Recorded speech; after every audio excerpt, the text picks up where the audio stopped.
On this week's episode of Plastic Surgery Uncensored, we're going to be talking about losing weight. That's right. Many times patients come to me hoping to get a certain outcome, and unfortunately, I let them know that in order to get the desired outcome, they're going to have to lose weight.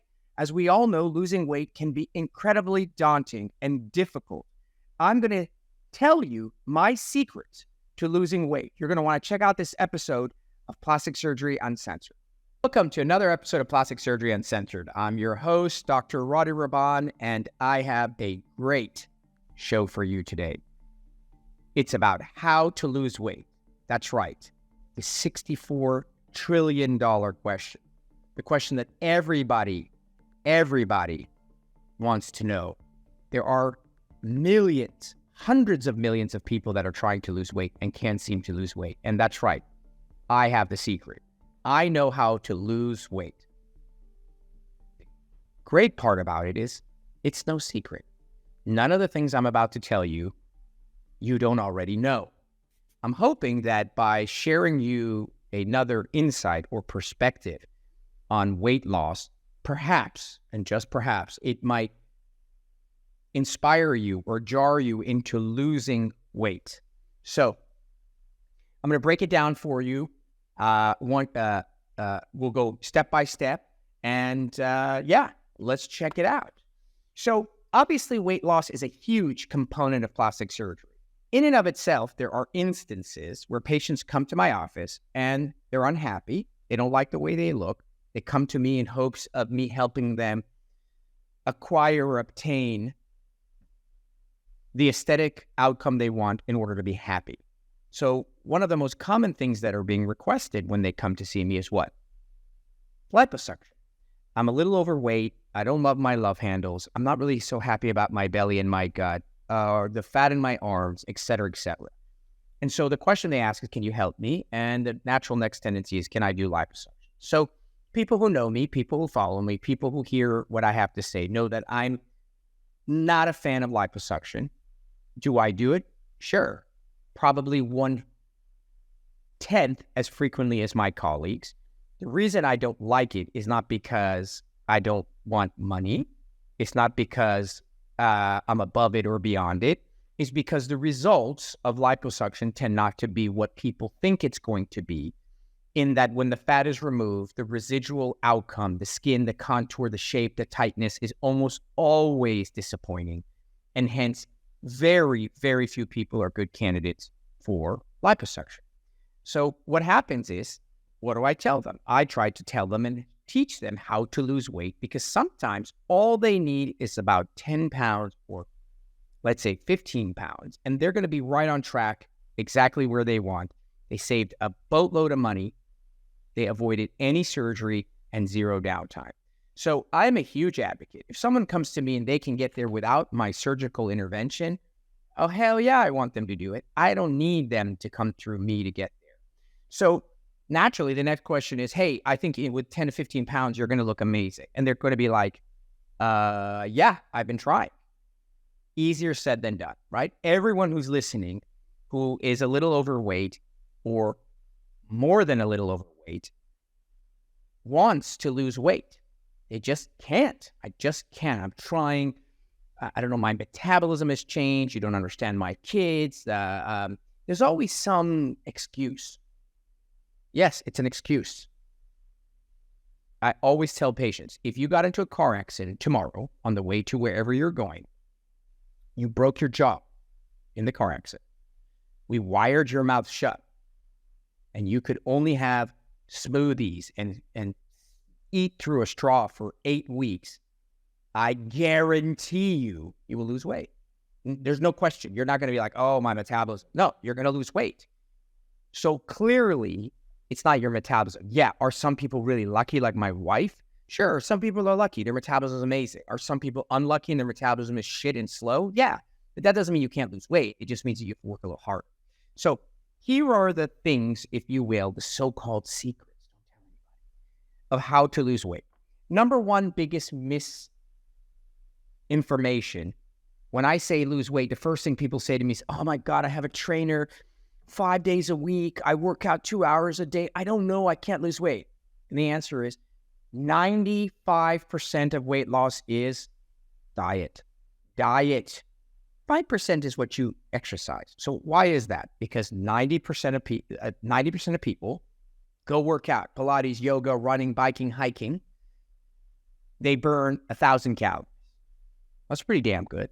They burned 1,000 calories. They get home and they eat the way they eat, the shitty way they eat 1,000 calories more food because they're hungry.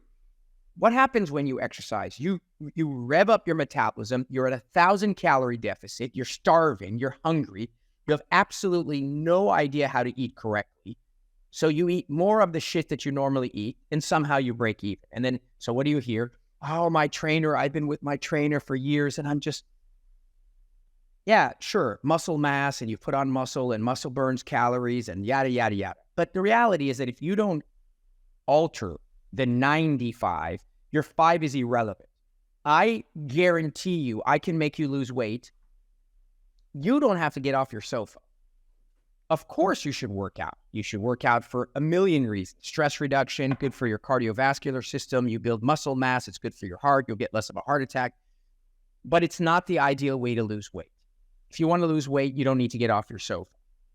So exercise is important only in that if you've dialed in the second item we're going to talk about, which is what you consume and how you eat it and whatever, then when your food intake is correct, then when you burn the extra 1,000 calories, now you're in a deficit. And now your exercise is really helping because you'll come home, you'll be starving. I don't know, you did boxing, kickball, whatever. And instead of reaching for whatever the hell you ate before, I don't care, you're going to have good food, solid food that's going to help replenish you, but not add a bunch of calories. And then over the course of weeks, you're going to be in constant deficit, meaning losing weight, and it's going to all work itself out. So the real key, at least if you want to do it like, I don't know, 10 to 15 pounds, 20 pounds. I've had patients walk into my office who've lost 180 pounds through diet and exercise. Notice how I said diet and exercise. Literally, my entire weight they lost through diet and exercise. So I've probably taken care of easily 100 patients who've lost 200 pounds. So I know for a fact it's doable.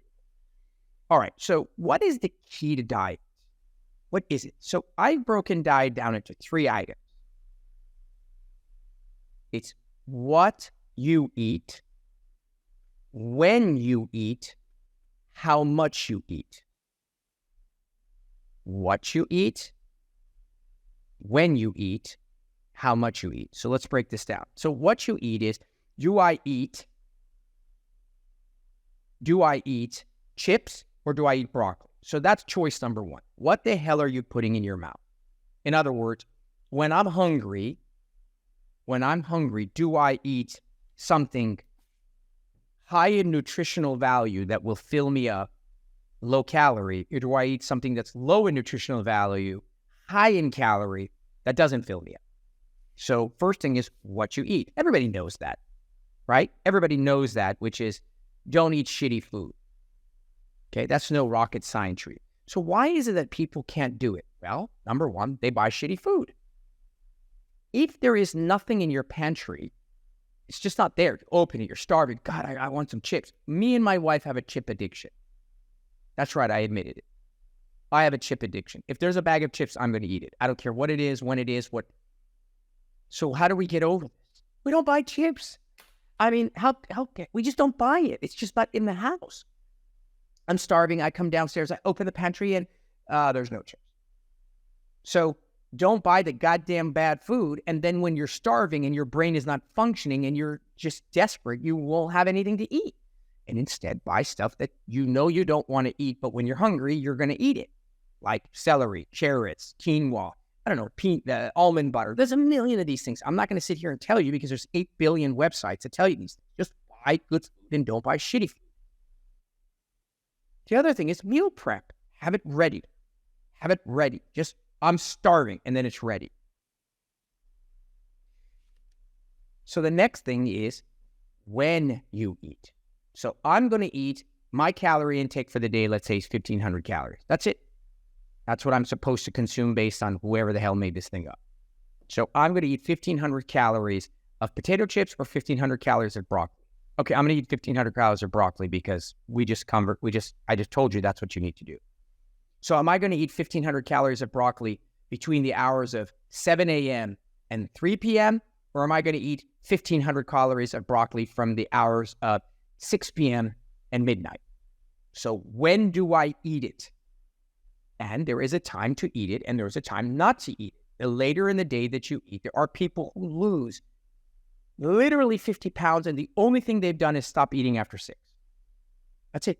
You don't have to do anything. Eat the same crap you're eating. Do everything you're doing. Just stop after 6. Because it turns out that your metabolism is slowing down. It's the end of the day. You're getting lazy. You're about to go to bed.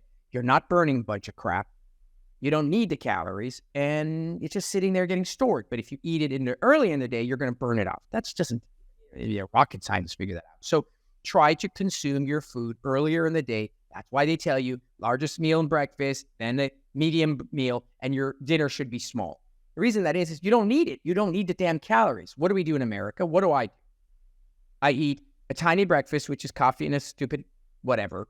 I barely eat lunch, and then I chow down at dinner. And when do I eat it? Like 8 p.m. Okay, well, that's genius. Well, yeah, then I can't lose weight, even if it's 5 pounds, because I'm just set up to lose. And the last thing is how much of it you eat. So people are like, I eat healthy. I don't know why. I've eaten broccoli and celery and chicken breast and like quinoa. Yeah, you're eating way too much of it. So you can eat healthy. You can eat early, but if you eat too much, that's old-fashioned calorie counting. We are Americans. We like Cheesecake Factory. We like oversized portions. We eat way too much. We are designed to be starving in the ice ages. We are not designed to have this much surplus of food. So it doesn't matter that you're eating healthy, and it doesn't matter that you're eating early. It matters that you're eating a boatload of food. So you need to know how much portion control you need to have, because you can gain weight eating broccoli. Just too much of it. Broccoli has calories, you know what I mean? And the way you get around these things is like you wouldn't get up and train for a triathlon, right? Without a damn coach. You wouldn't go to the Olympics without a coach. So how on earth do you want to lose weight without a coach? You're not going to do it because you would have done it. Like, easy. I would have lost weight if I could. So you need a coach, and that coach is somebody called a nutritionist. Pay the damn money and have someone guide you. What do the nutritionists do for you? They hold you accountable. Do you understand what that means? That means when you get lazy and you just had a long day and you had a horrible day and someone yelled at you and you get home and you're an emotional eater, someone's going to call you the next day and be like, so what'd you eat? And you're like, well, so when you go to do that, you're like, oh shit, I don't want to tell her tomorrow. So they hold you accountable. They're going to give you a plan, and they're going to guide you like a coach. Kobe Bryant was one of the world's greatest basketball players in the whole universe. He had a coach. If you don't want a nutritionist, go on a program. Weight Watchers, there's thousands of them. There are millions of success stories. What do Weight Watchers do for you? Exactly the 3 things I told you. What to eat, when to eat it, and how much to eat it. What to eat, when to eat, how much to eat. Weight Watchers will do the same thing. I don't want to go to Weight Watchers. I don't want to get a nutritionist. Then at the minimum, meal prep. Meal prep is so basic. Sunday, sit down, buy a bunch of Tupperware. This is a plug for my wife. Make sure they're glass. Don't buy plastic. And make Monday's lunch, breakfast, lunch, and dinner. Tuesday's breakfast, lunch, and dinner. Wednesday's breakfast, lunch, and dinner. And just mark them. This is how much I'm eating, no more, and this is what I'm eating. So that when, for example, I get out of the operating room, I don't care what's there, I'm going to eat it. Literally Dunkin' Donuts, I'm going to eat it because I'm starving and I have a very short window. So if I bring food, if I eat healthy. If I don't, I go next door to the pharmacy and grab a bag of chips. Of course, chips. Meal prep. Meal prep is how you're successful. That's why Weight Watchers and all these other places are successful. They tell you exactly what to do. Just follow these instructions. So it's really, really important that you recognize that there is no damn secret. Atkins, keto, intermittent fasting, you name it. They're all the same garbage. It just 6 of one, half a dozen the other. A million ways to skin a cat. They're all the same. They are basic fundamentally of what you're eating, when you eat it, and how much. It just, I don't know, for some reasons, Atkins worked for me. Oh, I have no idea, but for some reasons, I was on keto and it worked. Oh, for some reason, it doesn't matter. There's a reason why they all work, because you're cutting out one of these elements. So what it comes down to is that it's not about I don't know how. It's I don't have the willpower to do it. It's not you can say, oh, this is for rich people. Oh, I don't have the resources. Oh, I'm socioeconomically challenged. What does that have to do with it? Broccoli is not more expensive than potato chips. This information is not hidden from the general population. It's in 3,444,000 Google searches. So it comes down to willpower, which, by the way, I am incredibly bad at when it comes to food as well, because I have my own challenges. It doesn't matter if you want to lose 5 pounds or 100 pounds. Everyone is struggling with this. This is a human nature. We live in a universe where food is everywhere. It's surplus. We're emotionally eating. And so, but we have the tools, and the tools are this map that I just told you. At any rate, so that is the so-called how to lose weight secrets, which are not a secret. We're going to take a quick break, and then we'll come back and we'll talk about the sort of assisted weight loss. I'm not generally a big fan of it, but maybe you need to take some dietary supplements that'll help you curb your appetite. And then there's the I just can't, in which case you need some type of bariatric surgery. It's okay. You need to do what you need to do. The fact of the matter is, living your life overweight, obese, morbidly obese, super obese is just a recipe for a disaster. So if for whatever reason you can't do it on your own with a coach, whatever, okay, plan B, okay, plan C. But the fact of the matter is we have to, as a nation, and we have to, as a society, live healthier. It's not about skinny fat. No, that's not the terms. It's about when I'm overweight, my heart is struggling, and I have a 50,000 times higher rate of having a stroke and heart attack. Plain and simple. So let's take a quick break, and then we'll come back and we'll chat a little about these other modalities. All right, be right back.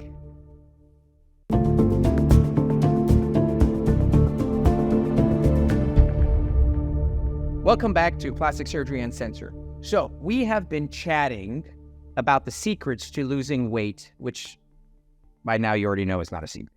So the first half was dedicated to just doing it on your own, diet and exercise. If you do it, awesome.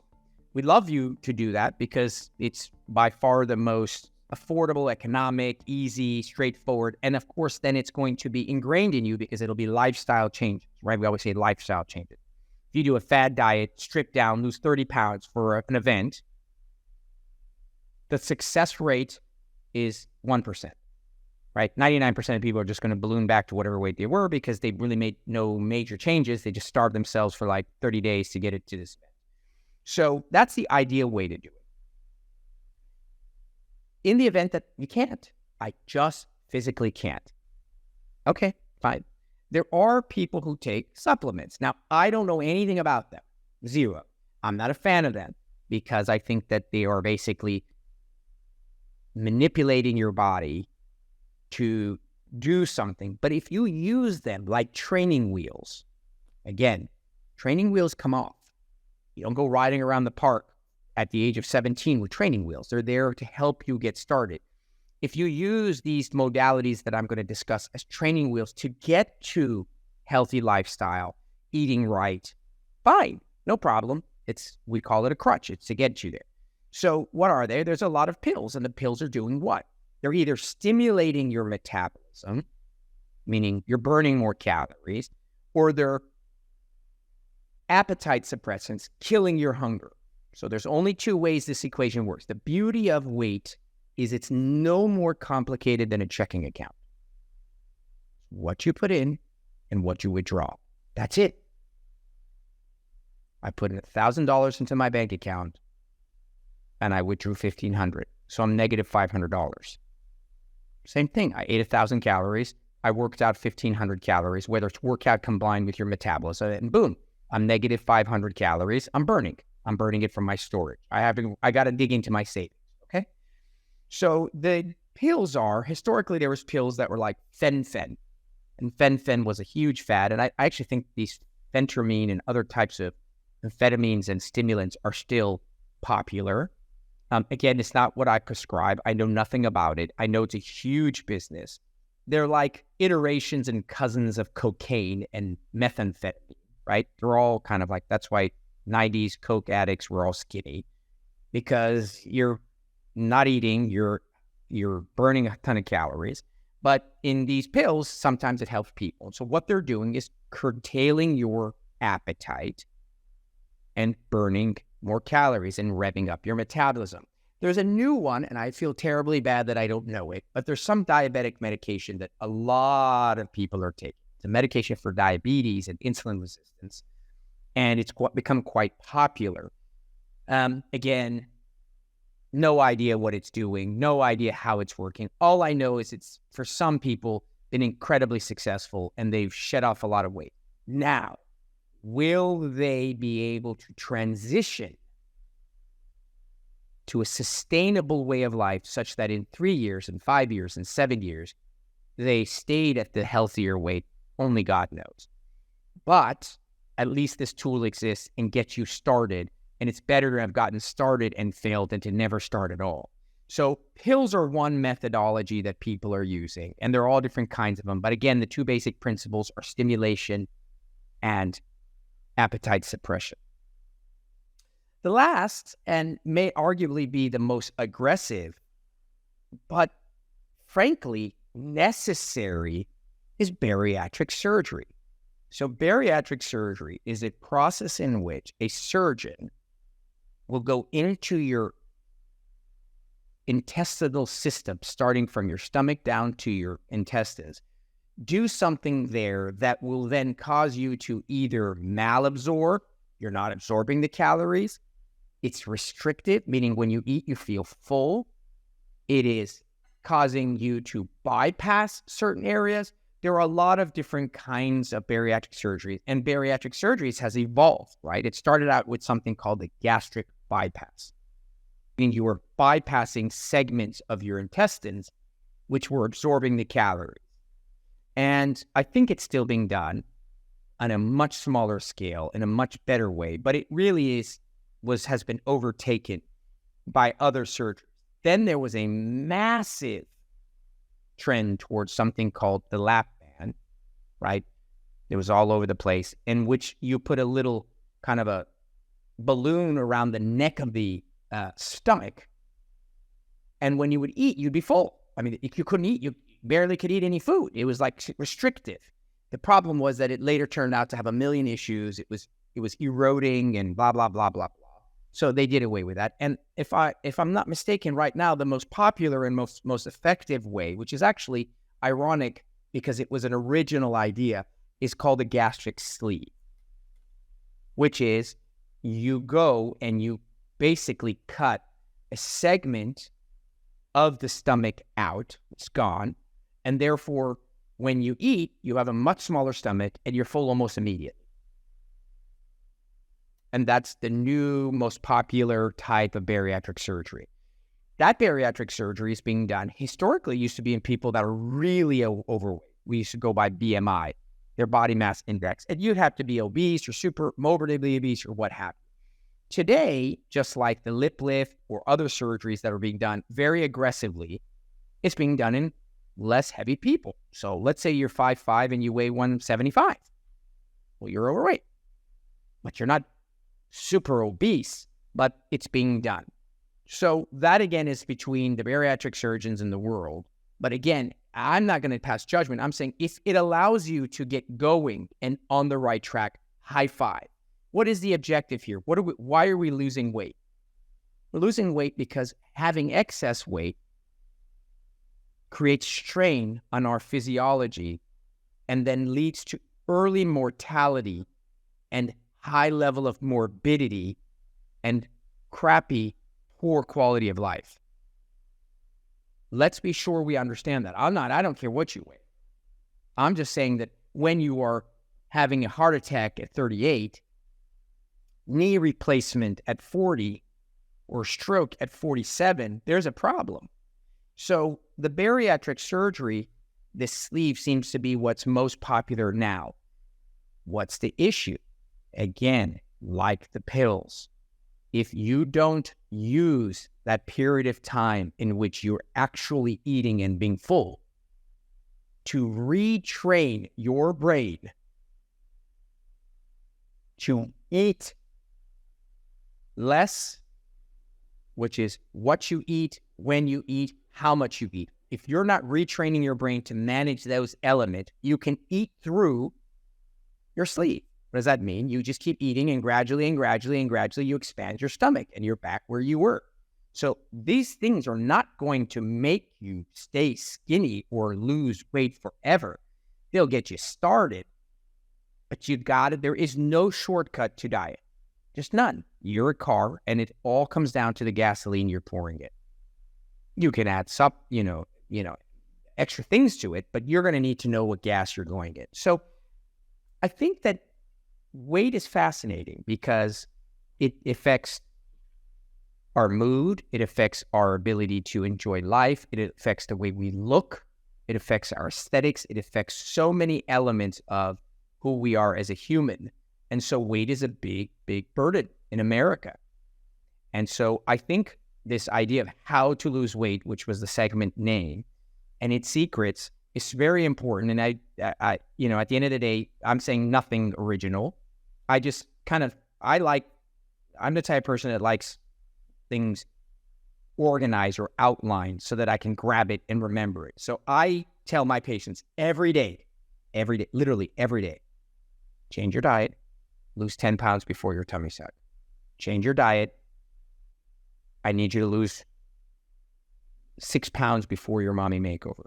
Oh, I don't know, I can't. It's what you eat, when you eat, how much of it you eat. Just that simple. So, at any rate, I hope that was helpful, just in that it may have restated what you already knew in perhaps a different angle or different perspective.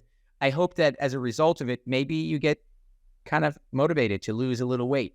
Getting started is, as they always say, one foot in front of the other. No one ever is going to look at a scale and be like, oh, I got to lose 40 pounds. This is never going to happen. All you got to lose is 5 pounds. Because if you learn how to lose 5 pounds, you just keep doing what you learned.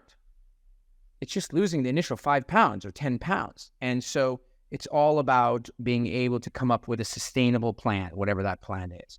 All right, guys, as always, a pleasure. If you love the show, you enjoy the show, these are the things you can do to keep the show going. 1, share it with your friends. Tell your friends, tell other people about it, because obviously the more people listen to the show, the more inspired we are to keep coming up with topics. And 2, if you love the show, drop us a little review. Let us know why. Let us know what you want us to talk about. I just come on here and babble so that at the end of the day, you guys find some information that's useful. Until next time, I'm your host, Dr. Roddy Rabban. Again, thank you for listening to Plastic Surgery Uncensored.